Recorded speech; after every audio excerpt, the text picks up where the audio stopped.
Pork കറിയാണ് ഉണ്ടാക്കുന്നത്. അതിനായിട്ട് ഒരു ഉരുളി അടുപ്പിലേക്ക് വെക്കുന്നുണ്ട്. ഇതിലേക്ക് 6 ടേബിൾ സ്പൂൺ വെളിച്ചെണ്ണ ഒഴിച്ചു കൊടുക്കുന്നുണ്ട്. വെളിച്ചെണ്ണ ചൂടായി വരുമ്പോൾ 2 തണ്ട് കറിവേപ്പില ഇട്ട് കൊടുക്കുന്നുണ്ട്. ഇതിലേക്ക് അരിഞ്ഞു വെച്ചിരിക്കുന്ന 4 സവാള അരിഞ്ഞത് ഇട്ട് കൊടുക്കാം. സവാള നന്നായി വഴന്നു വരാനായിട്ട് കുറച്ച് കല്ലുപ്പ് ഇട്ട് കൊടുക്കുന്നുണ്ട്. ഏകദേശം സവാളയുടെ നിറം മാറി വരുമ്പോഴേക്ക് ഇതിലേക്ക് ചതച്ച് വെച്ചിരിക്കുന്ന 5 കുടം വെളുത്തുള്ളിയും 1 മീഡിയം സൈസിലെ ഇഞ്ചിയും കൂടി ഇട്ട ശേഷം വഴറ്റിയെടുക്കാം.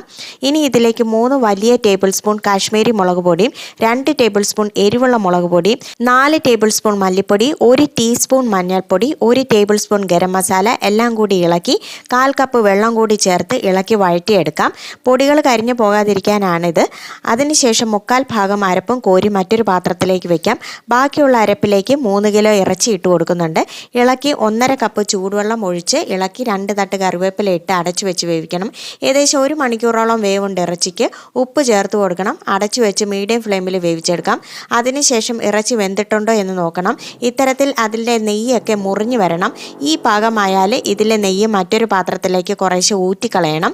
തെളിഞ്ഞു വരുന്ന നെയ്യ് മാറ്റിയ ശേഷം നേരത്തെ വഴറ്റി വെച്ചിരിക്കുന്ന സവോള ചേർത്ത് അരപ്പ് ഇട്ട് ഇളക്കി യോജിപ്പിച്ച് 2 തണ്ട് കറിവേപ്പില ഇട്ട് വാങ്ങാവുന്നതാണ്. ഇതിപ്പോൾ കുറുകിയ ചാറോട് കൂടിയാണ് ഇരിക്കുന്നത്. കൂടുതൽ വറ്റിക്കണം എന്നുള്ളവർക്ക് കുറച്ചുകൂടെ വറ്റിക്കാം. ചോറിൻ്റെ, അപ്പത്തിൻ്റെ, ബ്രെഡിൻ്റെയും കപ്പയുടെയും കൂടെ കഴിക്കാൻ വളരെ നല്ലതാണ്. പോർക്ക് കറി ഇത്തരത്തിൽ ഉണ്ടാക്കി കഴിച്ചു നോക്കിയ ശേഷം അഭിപ്രായം അറിയിക്കുക. വീഡിയോ ഇഷ്ടമായെങ്കിൽ ലൈക്കും ഷെയറും ചെയ്യുന്നതിനോടൊപ്പം ചാനൽ സബ്സ്ക്രൈബ് ചെയ്യാനും മറക്കരുത്.